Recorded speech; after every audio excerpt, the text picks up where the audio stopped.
Hello friends, welcome to రుచి వంటిల్లు. ఈ రోజు మనం గోధుమ పిండితో చేసుకునే సాఫ్ట్ పూరీలు, 10 నిమిషాల్లో చేసుకునే పూరీ కర్రీ చాలా టేస్టీగా, చాలా సింపుల్ గా ఎలా తయారు చేసుకోవాలో చూద్దాము. పూరీలోకి ఎప్పుడూ ఒకేలాంటి పూరీ కర్రీ కాకుండా ఇలా సింపుల్ గా పూరీ కర్రీ చేసి చూడండి, చాలా టేస్టీగా ఉంటుంది. సో లేట్ చేయకుండా వీడియోలోకి వెళ్ళిపోదాం.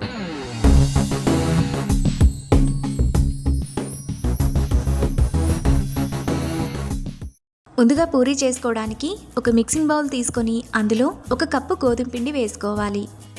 ఇప్పుడు టేస్ట్కి తగినంత ఉప్పు వేసుకొని ఉప్పంతా పిండిలో కలిసేలా బాగా కలుపుకోవాలి.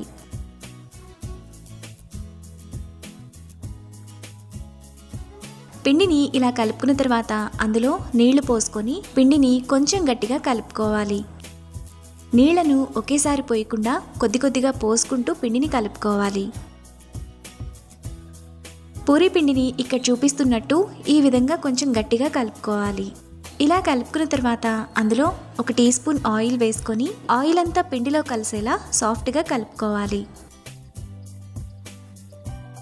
పిండిని ఇక్కడ చూపిస్తున్నట్టు ఈ విధంగా కలుపుకున్న తర్వాత మూత పెట్టుకొని పక్కన పెట్టుకోవాలి. మనకు పిండి కొంచెం నానే లోపల పూరీ కర్రీ ఎలా తయారు చేసుకోవాలో చూద్దాము. ముందుగా పూరీ కర్రీ చేసుకోవడానికి స్టవ్ మీద పాన్ పెట్టుకొని 1 టేబుల్ స్పూన్ ఆయిల్ వేసుకోవాలి.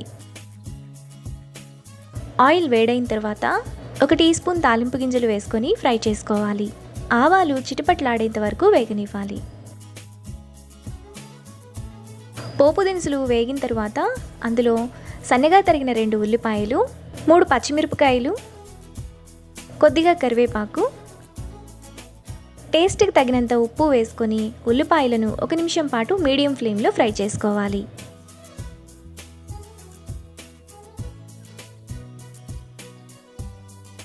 ఉల్లిపాయలు ఈ విధంగా వేగిన తర్వాత అందులో 1/2 టీ స్పూన్ పసుపు వేసుకొని ఒకసారి కలుపుకోవాలి. ఇలా కలుపుకున్న తర్వాత ఉల్లిపాయల్లో 1/2 గ్లాసు నీళ్లు పోసుకోవాలి. ఎక్కువ వాటర్ పోసుకోకూడదు, 1/2 గ్లాస్ పోసుకుంటే సరిపోతుంది. ఇప్పుడు ఒకసారి కలుపుకోవాలి. ఇలా కలుపుకున్న తర్వాత మూత పెట్టుకొని ఉల్లిపాయలను మీడియం ఫ్లేమ్లో 5 నిమిషాల పాటు ఉడకనివ్వాలి. 5 నిమిషాల తర్వాత ఉల్లిపాయలు మనకి ఈ విధంగా బాగా మెత్తగా ఉడికిపోయి ఉంటాయి. ఇప్పుడు 1/2 కిలో బంగాళదుంపలను పైన పొట్టు తీసి వేసుకోవాలి. ఆలూను ఇలా మ్యాష్ చేసుకుంటూ దగ్గరకు అయ్యేంత వరకు కలుపుకోవాలి.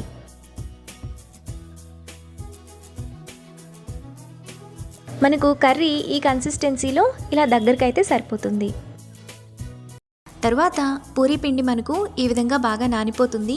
ఇప్పుడు కొద్దిగా పిండిని తీసుకొని చిన్న చిన్న ఉండలుగా చేసుకొని పక్కన పెట్టుకోవాలి. పిండిని ఇలా చిన్న చిన్న ఉండలుగా చేసుకొని పక్కన పెట్టుకుంటే పూరీ చేసుకోవడం చాలా ఈజీగా అయిపోతుంది. ఇప్పుడు పూరీ చేసుకోవడానికి పిండిని కొద్దిగా ఆయిల్లో డిప్ చేసుకొని ఇక్కడ చూపిస్తున్నట్టు పూరీని ఈ విధంగా చేసుకోవాలి. మీరు కావాలనుకుంటే పిండితో అయినా చేసుకోవచ్చు. ఇలా చేసుకున్న పూరీని వేడి నూనెలో వేసుకొని ఫ్రై చేసుకోవాలి. పూరీ చేసుకోవడానికి ఆయిల్ బాగా వేడిగా ఉండాలి. ఒకవైపు కాలిన తర్వాత పూరీని మరో వైపుకు తిప్పుకొని ఫ్రై చేసుకోవాలి. మిగతా పూరీలను కూడా సేమ్ ప్రాసెస్లో ఫ్రై చేసుకొని ప్లేట్లోకి తీసుకోవాలి.